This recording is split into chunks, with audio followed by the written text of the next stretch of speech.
2024 is now coming to a close, and what a year it's been for us at MBY. Between the four of us, me, Hugo Andre, Phil Draper and Alan Harper, have travelled the world testing the best part of 100 boats. But happily for this video, I don't have to pay the slightest attention to the opinions of my colleagues. We've got the MBY Awards in January for that. What follows instead, in no particular order, is what I deem to be the 10 most exciting boats of 2024. This new 70-footer is the first purpose-built leisure boat ever to emerge from the yard. And just look at it. The narrow beam, the surface-piercing props, the hydrofoil, a fine wave-piercing entry with acutely contoured spray rails, the elevated bridge deck, the cutaway section at the leading edge of the foredeck, and the compact low-slung flybridge. It absolutely screams zero compromise performance. So we're delighted to say that we've got the chance to take this absolute weapon of a boat out on the water to see exactly what she's all about. As I step away from the helm, I feel like it's important to contextualise what we've just witnessed on this boat, because as I say, this is a 70-foot boat, a flybridge equipped motor cruiser with a 20-foot beam, and yet we've just been flying along out there at 52 knots, and with a different engine configuration you could get much closer to 60 knots. And then there's the efficiency. Now, in the broader 70-foot flybridge cruiser market, you'd expect to be drinking at least double the fuel at around about 36 to 38 knots. And then there's the way this boat drives. You know, there are so many modern power cats on the current market that prioritise volume at the expense of all other things, and they drive in exactly that fashion. You have to cruise along at 9 knots. They're fairly tedious in terms of their handling. This is the exception to that rule. This is a serious driver's boat. It's tremendous fun from the helm. And that's not to say that it's not without its compromises. Every boat has its compromises. This, for instance, lacks the volume that the broader, more conventional market will deliver around about 70 feet. And as the demonstrator, as boat number one, you could say there are also a few bits and bobs here and there to tidy up and to finish off. But if you find yourself slightly bored by the pedestrian power cats of the modern market, well, this new T2000 Voyager from Safehaven Marine is likely to come as something of a revelation. This new Targa 41, it comes with a couple of engine options. You can have D6 480s on IPS drives, or you can have what we have here. We've got stern drives and a pair of D6 440s. And the first thing you notice as you get up and underway, and this is something you see with a lot of Targas, is there's just no bow lift. I'm looking behind me, I'm waiting for the horizon to disappear. I'm waiting for the nose to lift and for the visibility to rein itself in a bit. It never happens. All the way through, what are we doing now? 10, 12, 18, 20 knots. Still as flat as you'd like. And I haven't done anything with the tabs, I haven't done anything with the leg angles. So as we're cruising along here, we'll find a couple of little bits of chop, and you'll see we've got splashes coming off the forward part of the hull. But it's such an easy job here for me simply to elevate those legs and watch that line, that water line disappear aft, and the ride quieten down a bit. It's very easy to do, and I'm really pleased with that, because I remember testing the Targa 27.2, which is a fantastic kind of boat in all sorts of ways, but I did find that that drove resolutely bow down, and I couldn't quite elevate it as much as I wanted. Here you've got all kinds of control, and in spite of the fact that this is a big, well-built offshore boat, a proper substantial platform, it feels like a boat you could control very easily from the helm. So let's have a go at that right now and chuck her about a little bit.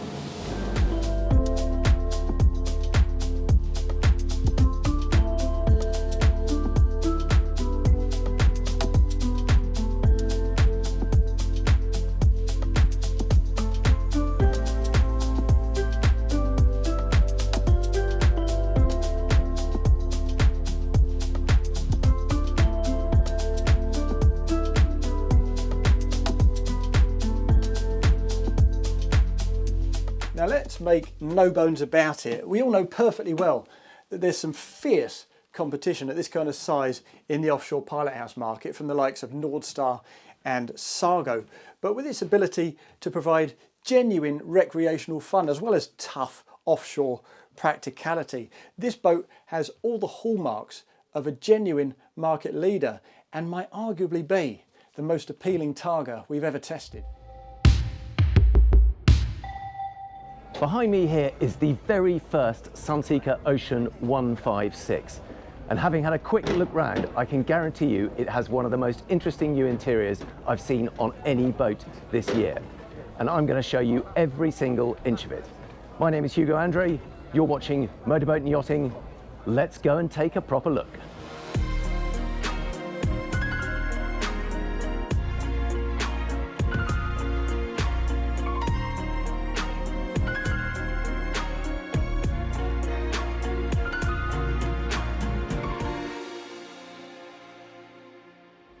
Now let's take a look down at the accommodation deck. You can see this beautiful glass staircase curving round. And let's go aft to start with. Pausing briefly to note that if you want, there is space for washing machines and so on in here, but at the moment those are fitted in the crew area. Exactly the same here. There's a lot of storage on board this boat, but you can see there is space for a washer dryer in there if you want it. Lots of extra little storage options. But this is the master cabin. And this is Design Unlimited, have done all the interior work, and it has a completely new colour palette and choice of materials. Very nice and calming. There are lots of different ways you can tweak it with different colour woods. This is called sand oak. Just very nice, little bit grayer than perhaps than the standard sort of light oak finish, but looks very nice and calm and light. You can add more colour if you want to, but it's got lots of subtle sort of textures and variations going on. You can look in this bed head, you've got sort of rebated sections, slightly proud sections, herringbone style use of the grains of the wood. Lots of storage along this side, absolutely enormous hull windows. Quite low level bed, sort of just below knee height, but plenty of floor space all around. Big TV on the bulkhead. And look how much floor space there is on this side of the bed. Really lovely. That's where the beam really makes a difference. Vanity unit here with a little mirror and desk area if you want to use it for working. Lots of storage. A little kind of lobby dressing area at the entrance to the bathroom. Again, masses of storage in all these. I won't show you them all, but there is plenty of space. And look at this, a really elegant bathroom. Lovely detailing, huge circular mirror, this kind of soft gold finish on the outside, backlit, and then separation where you move from, I believe this is called balanced walnut, this wood finish, into the very clean, all white stone finish. And they've moved away from the sort of heavily grained marbles and so on to this much cleaner, calmer look. I've been totally blown away by this boat. This, to me, is what the Ocean series is all about. You've got exceptional volume, you've got amazing versatility, and a really lovely interior. For me, this is the complete compact super yacht. Finnish builder Quarken has had an amazing start to life with its award-winning 27-footer. But in January at the Dusseldorf Boat Show, it introduced a new flagship, and this is it. This is now boat number 4, but the first into the UK. This is the Quarken 35 cabin.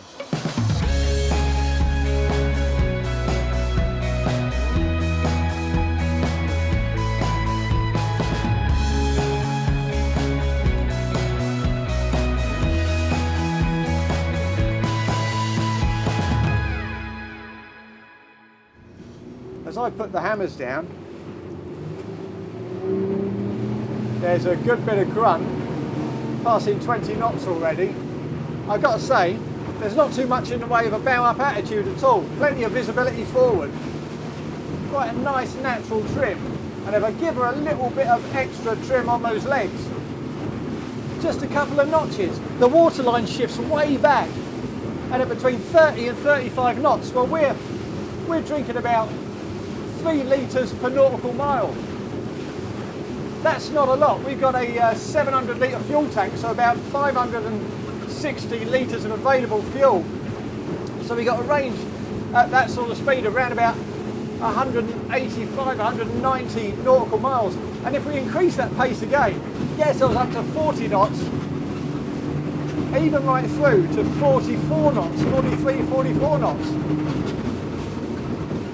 You discover that even then we're only drinking 4 litres per nautical mile. So you've still got a range in the region of 140 miles. And that's very good. That's certainly going to give you plenty of range for most family activities. And talking of family activities actually, the engine choice is an interesting conundrum. Now I'm going to swing around to starboard here. You see there's lots of lovely hill. I'll just trim her in a touch. There we go, loads of grip.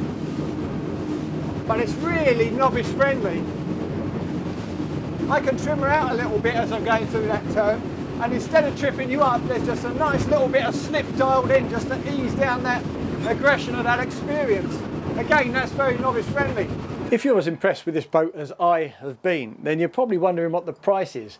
Well, it starts from a base price, including VAT on the water, of £262,000.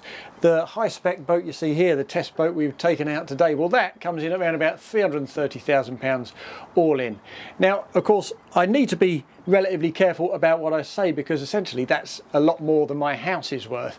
But in the context of the modern market and given how capable this boat is, I would suggest that that is genuinely competitive value for money.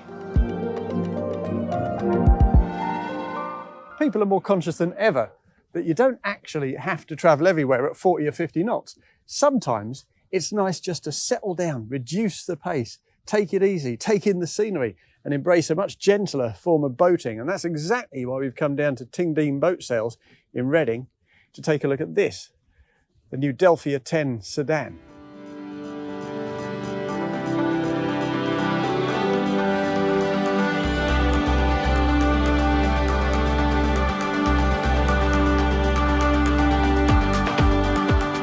Ordinarily, what we would tend to do is go straight out for a drive because that is the exciting bit. But of course, most of the joy of this boat is about simply being on board, being afloat. And in any case, even though it's equipped with the maximum Yanmar 110, it's got a maximum pace of around about 8 or 9 knots. So what we're going to do first is take a look at the finer details of this boat, see what she offers. And the first thing you notice is the aesthetic, which is really quite dynamic. Tinted windows, lovely angles, huge sections of glazing in that pilot house. Quite a low profile pilot house actually, and raised hull sides, so it looks really very cool. In much the same kind of fashion as the Quarken 35 cabin or maybe the Wellcraft 355. Those kind of multi-purpose adventure boats that are all the rage these days. So it certainly taps into a pretty cool style. There's no doubt about that. Well, I know some of you won't believe me, but that really was a tremendous amount of fun. Not high octane fun, of course, more kind of modest, genteel, user-friendly, novice-friendly form of entertainment, but clearly this boat is absolutely in its element on waterways like this. Now, in terms of price, it goes from £191,000 including VAT on the water for the base package. The test boat, well, as you'd expect, that has been specced up. That will cost you £295,000 including VAT. And at that kind of price, well, you're in the territory of boats like Quarken's excellent 35 cabin. And if you compare like for like, then this might begin to seem a little bit expensive. But of course, this is not that kind of boat. So if you want a 32-footer that's particularly voluminous, so you can cruise the inland waterways, if you want something that does that, that looks much sexier than anything else out here, if you want something that does all that and will also transfer you to the coast for the odd bit of coastal entertainment, then you need to come and take a look at the Delphia 10 Sedan. What Galeon is particularly famous for is, of course, flybridge cruisers, and in the summer of 2023 it got a new one to shout about in the form of this, the new Galeon 560 Fly.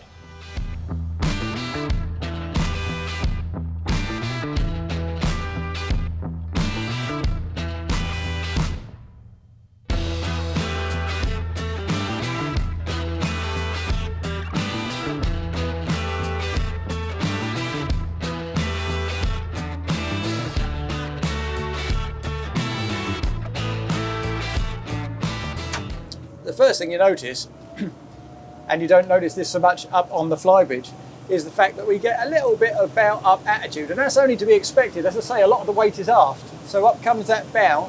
We're approaching 18 knots now, 19, 20. Now if I just come a little off the throttles there and just drop those tabs a touch, you'll see that we flatten off nicely there.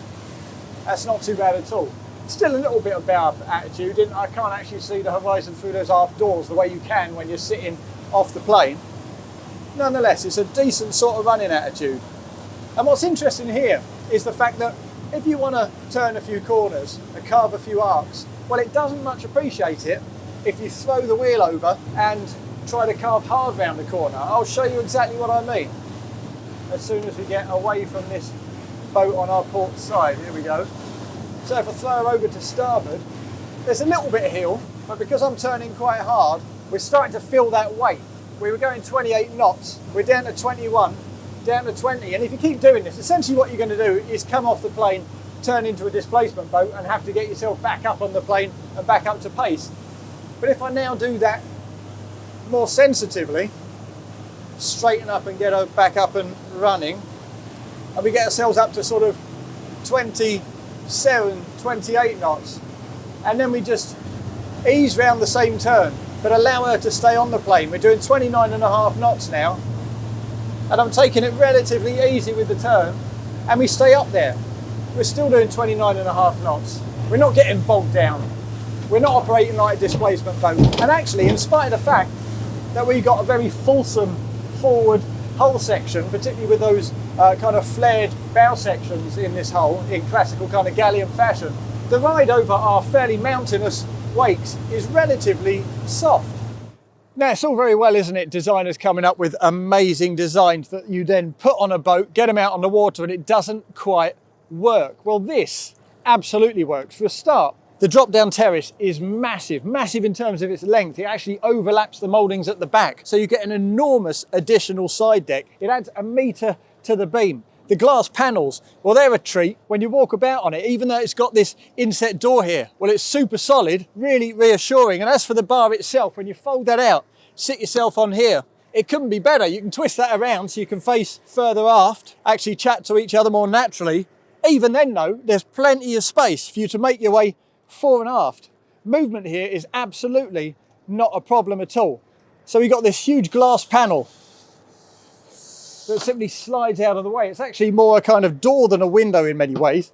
And we got this section here. Now I thought they would hinge backwards to enable you to face out, but they don't. They hinge down and extend onto this side deck. The table does the same.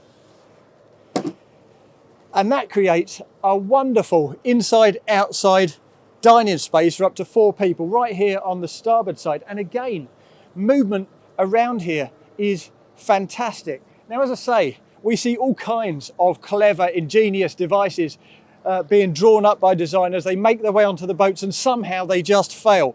But this is every bit as good as we imagined it was going to be. Right from the start, the whole point of this new 560 was to take the ingenuity of the 500 and just give it some extra breathing space, and to take the prestige of the larger 640 and just make it more manageable to buy, to use, to own. Well, this boat, of course, achieves all of that. And no, it's not the best driver's boat in the world, but spec'd the right way and used the right way, this is Galeon at its very best. When we put together our walk-around video of the new Parker Sorrento at the Düsseldorf Boat Show in January, the feedback was almost universally positive. But there was one guy suggesting that actually it's just an oversized version of the Flipper 900 ST, and another suggesting that there's no way we'd be able to achieve 46 knots with twin 300s on the transom. So we've come down to boats.co.uk in Essex to take this out on the water and see how she actually performs.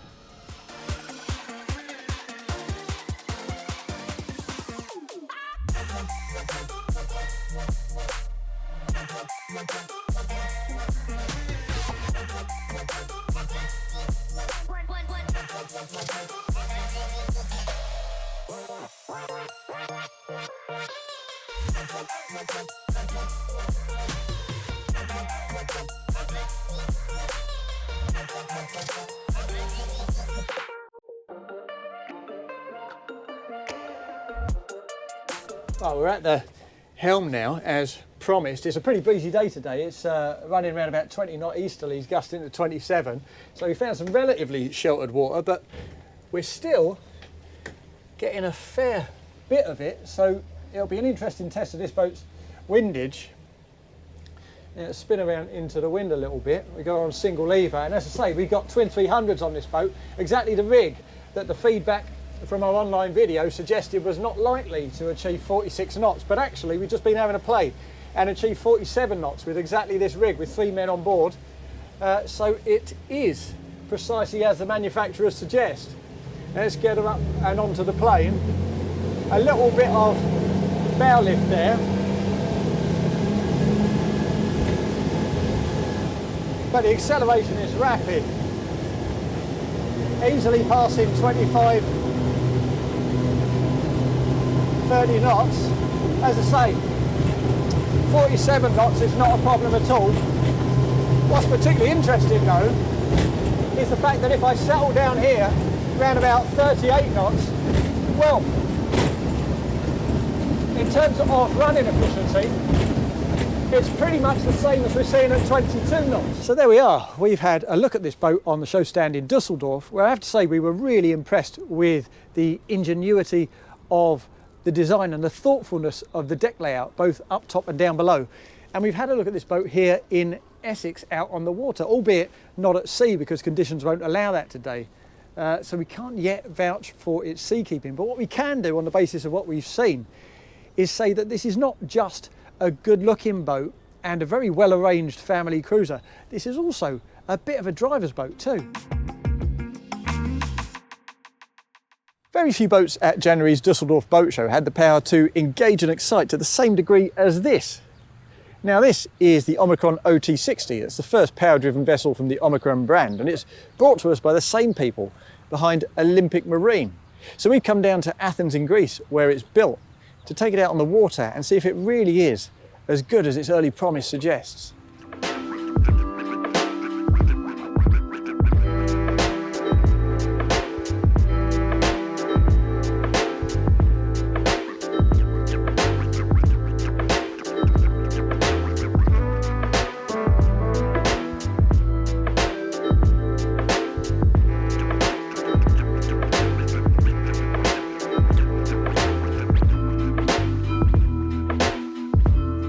The helm position on this Omikron OT60 is really quite a pleasure, and it's quite unusual too. We set a good way back from the screen because of course we have that sunken lounge down below, and that in itself makes this quite a sociable place to be.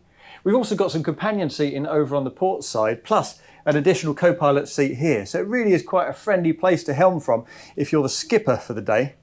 Now views are fantastic. As I say, we've got screens way forward. That improves visibility because the stanchions are taken further away from your eye line. We've also got very vertical sides on this superstructure, and that in itself makes for excellent visibility. We're well positioned in terms of height here as well at the helm, even when we're perched up on the bolster. And when you sit yourself down, just brace your feet on that foot brace down below, while things are every bit as good. Now in terms of seamanship practicalities, of course, we're kind of cordoned off here, but we've got these nice big windows, sliding windows on both sides, plus the aft end of the superstructure, of course, opens right up. So that's relatively easy to operate with if you've got a couple of crew members to help you. And certainly in terms of the way it drives, it's very much a novice-friendly boat, in spite of the fact that it's a pretty beamy 60-footer weighing the best part of 20 tonnes. Where I want to finish then is right here in this lovely lower lounge, because this, like so many other elements of this boat, feels fresh. It feels like there's a tremendous clarity in the thought processes, and more importantly, it has a positive impact in the way you can enjoy this boat, whether you're using it as a day boat or as a cruiser.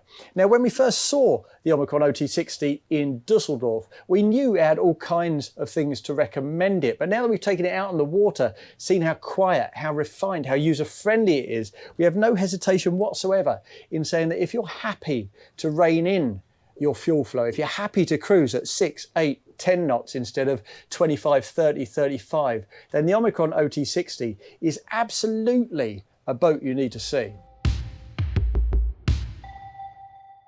Mention the words electric hybrid and most people think of something small, rather worthy, based on a lake, not very fast and with limited range. Not this time. Welcome to this boat, the Marell M17 Diesel Electric Hybrid. And frankly, it is one of the coolest looking boats I have ever seen. It is built by Marell. It is all aluminium. It is powered by twin Scania 16-litre V8s of 1,150 horsepower each, but crucially, it is also fitted with Scania's latest hybrid electric drive system. So it has the speed, it has the power, it has the range, but it also has the silence and efficiency of electric motors for when you want to sneak around quietly. And trust me, the people who run these boats often do. This is a full patrol vessel. It's usually used by police forces, by search and rescue. It is extremely tough, extremely strong, and extremely fast. And I'm going to take you for a full tour of the boat and a ride on it to show you just how effective it is.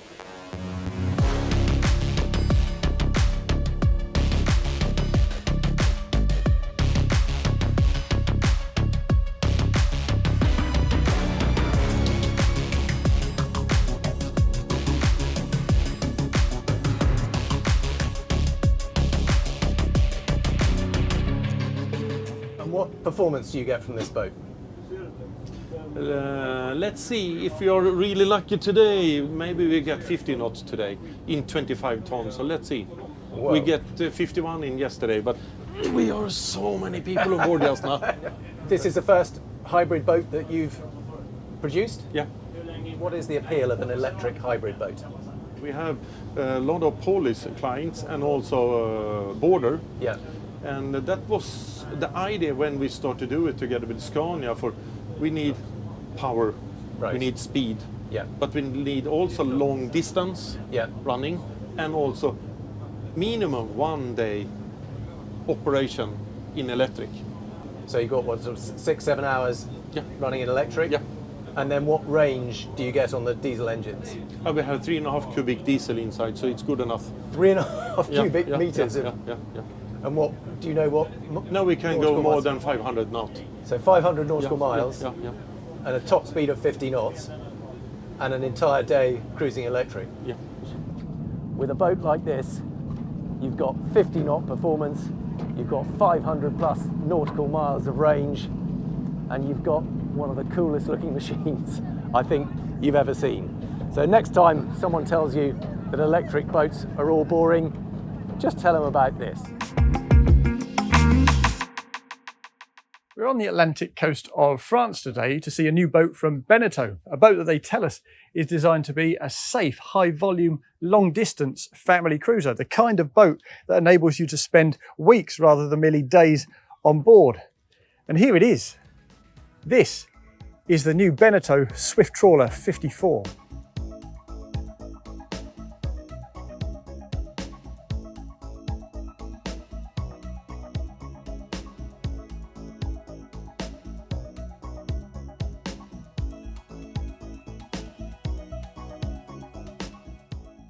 Now, in line with every other swift trawler you'd ever seen since 2003 when the line was first introduced, this is a semi-displacement boat.